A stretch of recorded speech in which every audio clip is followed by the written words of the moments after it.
welcome to the Papyrus Global TV News Update. I am Christiana Babayo, and here are the headlines. Wike sets deadline for Abuja Interchange project.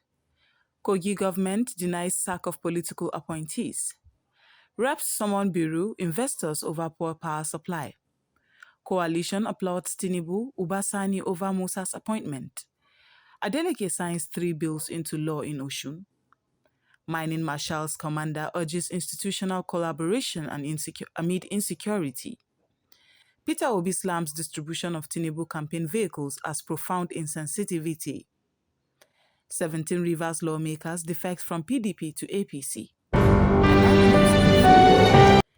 Nyesom Wike, Minister of the Federal Capital Territory Administration (FCTA), says the interchange linking Maitama, Gishiri and Jahi to Gwarimpa will be completed within the next 3 months.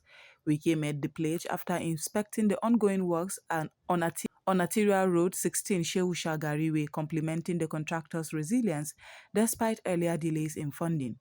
He promised immediate and adequate funding to speed up construction, stressing that the quality of work so far is encouraging. Completion of the project, he said, is expected to ease Abuja's traffic congestion, particularly on the Gwarimpa corridor. The Kogi state government has dismissed recent reports claiming it sacked 25 political appointees. According to a statement signed by the state's Commissioner for Information, only one special advisor was relieved of duties, not multiple appointees. The government described the broader dismissal reports as baseless and mischievous, insisting no mass purge took place in relation to political affiliations or controversies. The House of Representatives Ad Hoc Committee probing power sector failures has ordered the Bureau of Public Enterprises (BPE) to appear alongside the core investors managing power assets on or before December 15 to explain the persistent poor electricity supply across Nigeria. The committee's chairman, Ibrahim Al-Mustafa Aliyu, argued that despite installed generation capacity being high, only a fraction is delivered to consumers, which he attributed to distribution firms' failure to invest in infrastructure and expansion as committed post-privatization. Raised concerns that many distribution companies have underinvested, misled operators, and failed to meet obligations on transformers, substations, and network upgrades, thereby crippling the national power supply system. The development puts fresh pressure on investors and oversight agencies to deliver on the promises made when power assets were privatized. A coalition of support groups from southern Kaduna operating under the umbrella Karkarata Asiwaju, the Ubasani organization, has publicly lauded Bola Ahmed Tinubu and Ubasani for the appointment of Christopher Gwabin Musa, retired, as the new Minister of Defense. In a press conference, the coalition's convener argued that Musa's appointment is timely and strategic, pointing to his military track record as evidence that the administration is serious about tackling Nigeria's security challenges. They also praised Ubasani's behind-the-scenes role in supporting Musa's nomination, framing it as a sign of visionary and people-centered leadership at state level. The coalition expressed confidence that Musa's leadership at the Federal Defense Ministry would enhance coordination between the federal and Kaduna state security apparatus, potentially improving security outcomes for Kaduna and the broader country. We will now go on a short break, and when we come back, the news will continue. Stay tuned. The Papyrus Global. We don't just cover events, we create cinematic experiences. From red carpets to birthdays, gala dinners, and your fairy tale weddings, we bring your moments to life with high-tech precision. Our gadgets are smarter, our lenses sharper, and our team simply world-class. Trust the Papyrus Global to tell your story in the boldest, brightest way possible.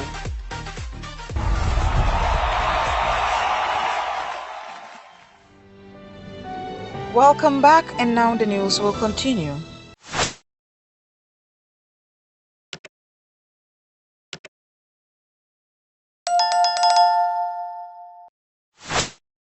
Ademola Adeleke, governor of Osun State, has signed 3 major bills into law targeting reform in the state's technology ecosystem, power sector, and real estate industry during the inaugural edition of the Osun Tech Hangout.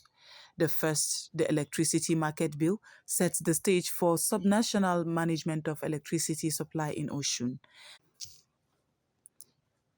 The second bill expands the energy mix to liberalize access to power and encourage private sector investment in energy. The third, a state-level startup/ICT real estate real estate bill seeks to provide a legal and regulatory framework for tech entrepreneurship, real estate development, and boost the state's digital economy capacity.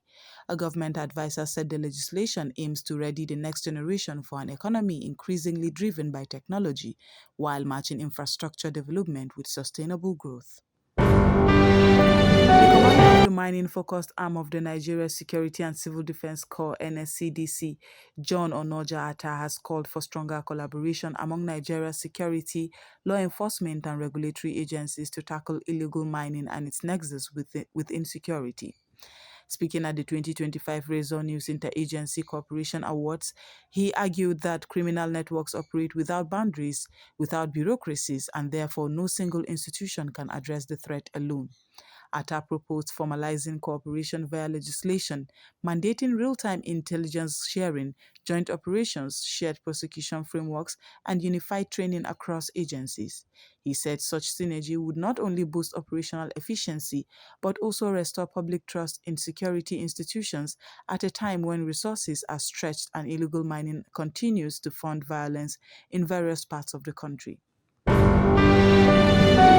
Obi, former presidential candidate of the Labour Party LP, has publicly condemned what he described as a reckless distribution of luxury vehicles by the All Progressives Congress APC ahead of the 2027 general elections.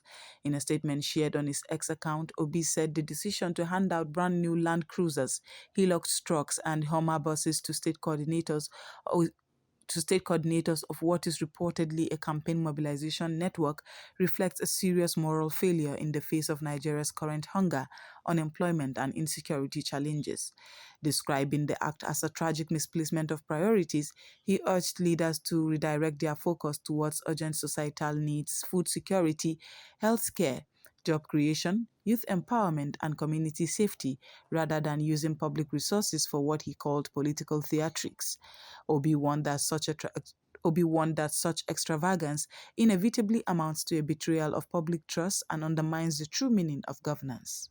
17 legislators of the Rivers State House of Assembly, including the Speaker Martin Omawule, have formally defected from the People's Democratic Party (PDP) to the All Progressives Congress (APC).